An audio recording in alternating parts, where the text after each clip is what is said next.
Hi, everyone, and thanks for joining us on the Rochester Press Box. Bill Pucko with you, along with Tariq Spence. Tariq, how you doing? You're looking good today, man. Feeling good, feeling very James Bondish today. Happy 4th, too, by the way. Kevin Oklobzija, thanks for joining us again, in for Pat Duffy this week. Hey, this is a big week, not just the 4th of July, as Tariq mentioned, but Kevin, we get to see three teams in all of 3 sports is starting up this week. We're getting basketball, hockey, and baseball on a trial run, the preseason stuff, to see how all of this works after all of this time. You expecting anything in particular? A disaster. Really? Really. I don't know how, there's so many cases right now, and there's so many players that have tested positive, especially in the NHL. They're like 15 or whatever it is this week. What do they do when a player tests positive once they've started play? Now, if it's the general public, we all have to quarantine, and everyone you were in contact with through contact tracing needs to quarantine as well. That would shut down an entire team and the team they played against. I don't get it. I don't know how they think they're going to do this. It is as an element of sort of flying by the seat of their pants to this, isn't there, Tariq? There is, and I think it's the attempt to do it. I think it's the fact that everybody wants to attempt to try to do something. I tried, and this is what happened. This is what happened, like Kevin said. Well, a number of players got COVID, or a number of cities had to shut down. That's what really concerns me now, how many cities the numbers are going up that are NHL cities, Major League Baseball cities, NBA cities. The NBA is doing their entire bubble in a city where the numbers are going up. So that concerns me a lot. I mentioned it last week, and it still concerns me. But I think it's just to try to do something before you get to August. And once you get to August, the NFL will be moving. We'll know exactly whether or not we'll have football. College, we'll know if we're going to play any sports there. I think this is play it out. We have 30 days, maybe 60 games for baseball, and then see where we go from here. I think it's play the hand we're dealt, because we want to use every opportunity possible to try to play sports. And I have no problem with baseball. I mean, I get baseball. This is their season. They've lost part of it. They're trying. I don't get why the NBA and the NHL think they're gonna salvage a season. Does this Stanley Cup mean something? Is it the same Stanley Cup? You tell me. That's your Baylor. You tell me if whoever wins the Stanley Cup. I don't think it is. And again, I don't know, players are testing positive. Yes, there are injuries during an NHL season as well, and NBA season. And sometimes the best players are out because of injury. But teams will lose stars because of COVID. And then what happens? I mean, again, it's a weird attempt to salvage TV money when I don't know why they just don't try to start next year and make next year as good as it can possibly be, rather than jam this into whatever window they're trying to make it work in. And plus, the NHL has players coming back from Europe. They're flying into they're not necessarily flying into their own city right now either. So, they're flying into hot spots. They're going through airports. They've been on a plane for how many hours to get here? I don't see how it works. I don't mean to be a pessimist, but usually I'm a realist. I think this is the realist saying it's not going to work. There's so many variables, though. I kind of think, to Tariq's first point, I think it's better to try and potentially fail than not to try at all. Yeah. Well, I mean, look how bad it would have looked if this pandemic wasn't where it is right now and they didn't try anything. It would have been the I told you so's, and then the NFL would have been in a great position to start their season. But even they have taken away a couple preseason games, and we're not even sure when that might start as well, even though there's a lot to talk about with transactions within this past week. The NFL does have one advantage. Thing that's come out of this, losing 2 NFL preseason games. That could be the greatest accomplishment that this pandemic has caused in sports. But the NFL is sitting in a pretty good position, because they're going to get a chance to see how these other sports deal with it, to see what happens. And the fact is, it changes so day to day that by the time these things roll around, you never know. They might be in a much better spot than they are now, and not worse. I think they've got to take a shot. Yeah, well, they're going to, so here we go. Tariq, take the basketball angle for me here, and tell me, assuming they get onto the field, they get onto the court, how's it going to affect play? What do you expect to see in terms of that? And Kevin, I'll ask you the same afterwards about hockey. What do you think of the basketball playing again? I think the players are going to play as hard as they can. It's for a championship. Yes, it'll have some sort of asterisk with coronavirus attached to it. But I think they'll play for as long as they can, if they can play. Based on what's been happening, if the numbers skyrocket and the number of players start getting affected by it, or staff members or people around the sport, they might shut it down. But I'm more of an optimist than a pessimist. I'm going into it, like Kevin said, pessimistically, but hopefully we'll get to play. And hockey, Kevin? I do wonder what feel it will have for players. It'll have a tournament feel, I'll say that, because they're using the two hub cities. It'll have that Canada Cup Olympic type feel, and maybe guys really get into it, and maybe play is great. But I just think they've been off so long that injuries will be inevitable, and the product eventually, whoever's left standing at the end will be a shell of what their team really was, could have been, whatever. Yeah, this is the week we're going to find out. We are the Rochester Press Box. We're talking Buffalo Bills next.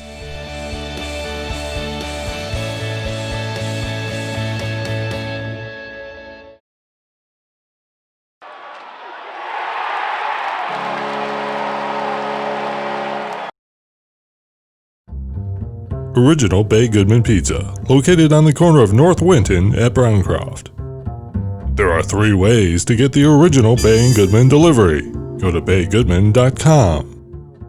Thanks for joining us, and welcome back to the Rochester Press Box. Bill Pucko, Tariq Spence, Kevin Oklobzija. Tariq, hey, the big news in football this week impacts the Buffalo Bills indirectly. Cam Newton signed with the New England Patriots. Is this a difference maker?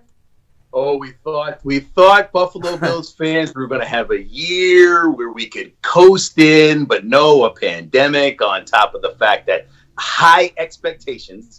That was number 2, high expectations for the Buffalo Bills to win in the AFC East.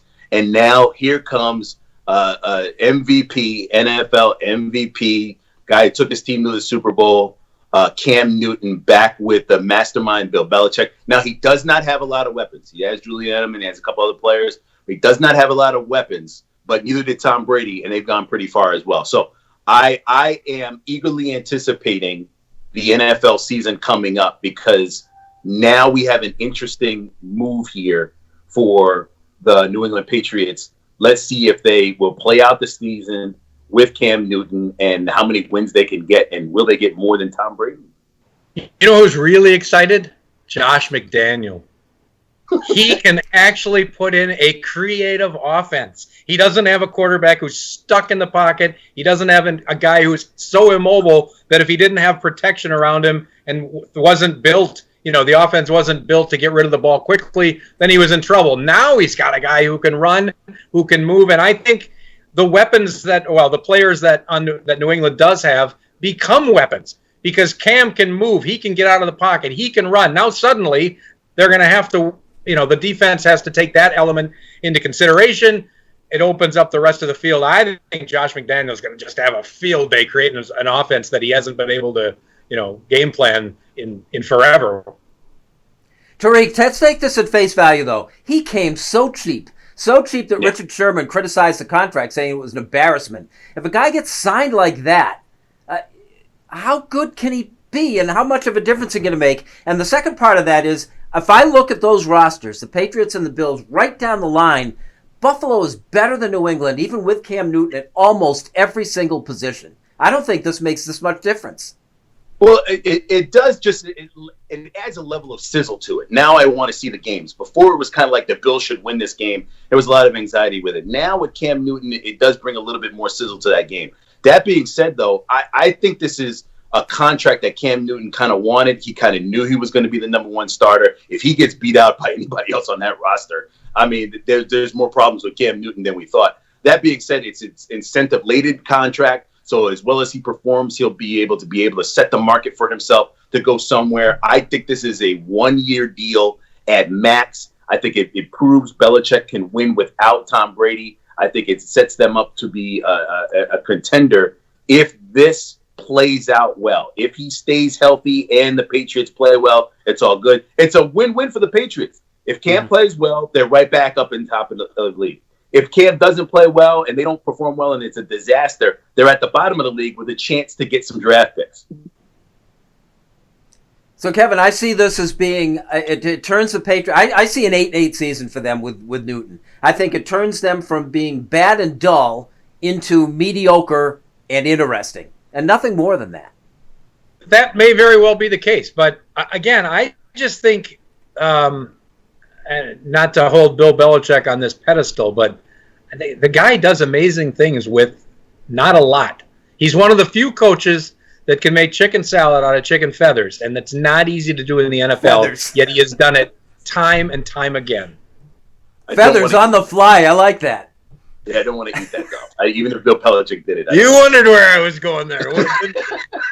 They don't. All right, with that, so, it certainly does make it more interesting, and people are going to watch New England a lot more than they would have with Jared Stidham. All right, this is the Rochester Press Box, and Like It or Not is next.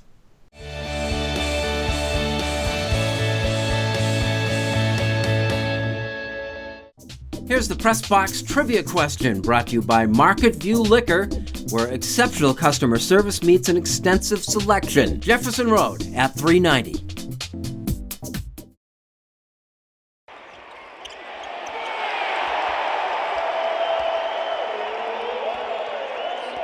Here's the Press Box trivia answer, brought to you by Market View Liquor, where exceptional customer service meets an extensive selection. Jefferson Road at 390. Welcome back. Thanks for joining us on the Rochester Press Box. Bill Pucko, Tariq Spence, Kevin Oklobzija. Kevin, we've heard this a lot of times about how tough hockey players are. I read a comment that said you're not going to see any of the NHL players opt out of this whole new Corona League because they're too tough. I like the Corona League. I like that.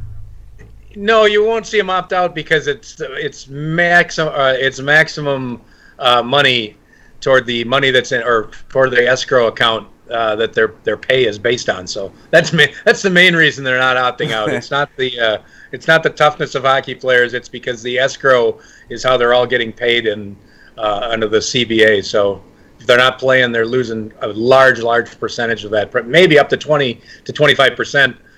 So they're not giving that up, which is one reason the players are all in. Do you think that toughness thing gets overplayed as far as hockey players? You hear it all the time that these guys are so tough.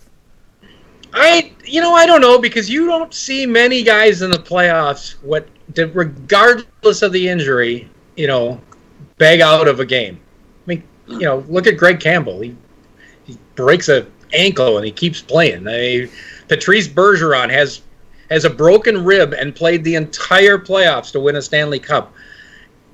It doesn't. I mean, there is something to that winning that Stanley Cup and what it takes. Just the types of injuries that some might, beg out of a game or say, I can't go. You got to pretty much drag the hockey player out of the game. Cool. Hey, Tariq, I saw this and I immediately thought of you. It was when a story surfaced this week about when LeBron James left Cleveland for Miami. So the first time, he left a team, that he was set on signing with the New York Knicks at that time, but they just totally whiffed on it. Like that or not? Like it? No, because LeBron James would have brought Magic back to the Madison Square Garden. Am I surprised by it? Absolutely not. I would have loved to have seen, obviously, LeBron James in a Knick uniform for X amount of years. But it doesn't surprise me at all. The leadership there is always been in question, especially the last few years or so. Now it seems like they're going in a direction as opposed to just floundering out and being just the Knicks. That's what's so bad. That's what's so tough about it. I love the Knicks. I love the team. I love the aura of the team, the grittiness of the team. But they really had no identity and were just floundering out and living off the label of Madison Square Garden. So am I surprised? No. Do I like it? No. But do I understand now why we didn't get LeBron James? Of course, I get it. But the problem here is the leadership. It's Dolan. It's everybody else that's involved with it. You don't leave Dan Gilbert and go to Jim Dolan. What's the biggest embarrassment? The Knicks now winning an NBA championship in what? Is it 1970? Yeah, probably, yes. Or the Toronto Maple Leafs since '67. I mean, these two iconic franchises, and neither can figure out how to win. No, yeah, I don't know what it is. I have no clue as to why the Knicks specifically with all the draft picks and all the star power, and everybody wants to play in the Mecca and all this other stuff over the years. The Maple Leafs, you could probably answer that a little bit better. I just think it's leadership. Somebody needs to be in control of the organization and find a way to not damage the name of the Knicks like the Rangers. Dolan does a great job of leaving the Rangers alone, but he's got to learn how to leave the Knicks alone and let them be guided.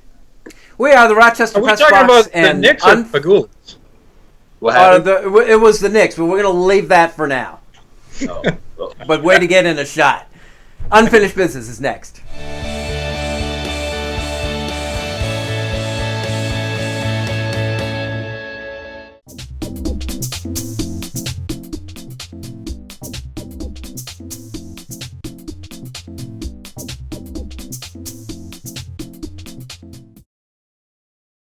Came now to Eichel. He floated one.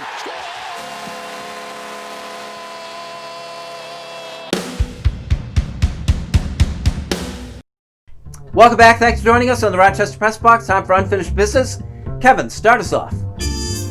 It's a sad day officially because, sad week and a sad rest of the summer. No Red Wings baseball. That's the first time in over 100 years we're not going to have Rochester professional baseball. And it's one of those things that nobody can do anything about. Who could have seen a pandemic? And at least Red Wings, Rochester Community Baseball and the leadership has a nice little rainy day fund. I don't know if they had a rainy year fund, but thankfully, they're solvent enough that they will be able to get through this and survive. The problem is Major League Baseball wanted to contract about 40 minor league baseball franchises, and this is going to help that cause because there are a number that will not survive this, and they will fall by the wayside on their own. Thankfully, the Rochester Red Wings, strong enough, great enough leadership and foresight through their banking and their investments that they can get through this. But Rob Manfred's plan to get rid of a lot of teams is going to be taken care of by a pandemic. For the New York Mets to actually still be paying Bobby Bonilla Day was July 1st, $1 million now until the year 2035 is a clear example of why the New York Mets should sell their team. This was to avoid paying Bobby Bonilla, which they owed him $5.9 million. What are they going to pay by the end of this? About $30 million. This just goes to show that a number of teams out there need new ownership. They need to be able to cycle them out. And, of course, it'll go to the highest bidder, which will probably be Cohen or whoever it is that comes in that bids for the New York Mets. But the biggest issue here is, how did this happen? An insurance guy by the name of Dennis Gilbert was able to negotiate an 8% on the contract to get out of the deal. So that's how they pay close to $1 million, $1.5 million, whatever it is that it is, until 2035. Hopefully the new owners will find a way to pay out of this or just keep paying it all the way through. But happy Bobby Bonilla Day. It basically says your agent should be an insurance agent. Baseball's longest running gag. Hey, William McKinley was the president of our country in 1899. His vice president was a guy named Garrett Hobart, who by all accounts was a very likable man, who also died in office, which is notable for two reasons. First, Hobart College, not named after him. And second, it paved the way for Theodore Roosevelt to become vice president. Theodore Roosevelt eventually became president when McKinley was shot and killed in Buffalo. 1899 was also the year of the first car accident fatality. We got out of a war with Spain and into a war in the Philippines. The Bronx Zoo opened that year. It was a good day in Hollywood, or a good year in Hollywood. 1899, the birth of James Cagney, Humphrey Bogart, and Al Capone. 1899 was also the year that the Rochester Broncos took flight in the early stages of the reformed International League. And at the time, and still, had become one of only 6 baseball franchises playing in their original city continuously in their original league. The others, you might know them. They're the Cubs, the Phillies, the Reds, the Pirates, and the Cardinals. Pretty good company. So for the first time since 1899, the Rochester Red Wings will not be playing baseball in Rochester. So yes, that is a very big deal. That is Unfinished Business, and that is our program. Gentlemen, thank you very much. Tariq? Always good to have you guys. Enjoy your weekend, and we'll talk next week. Kevin, enjoyed seeing you again. Mr. Yeah, it's Duffy good will beer. return with us next week. Let's hope so. Let's hope so. Thank you all for joining us. See you next week with the Rochester Press Box.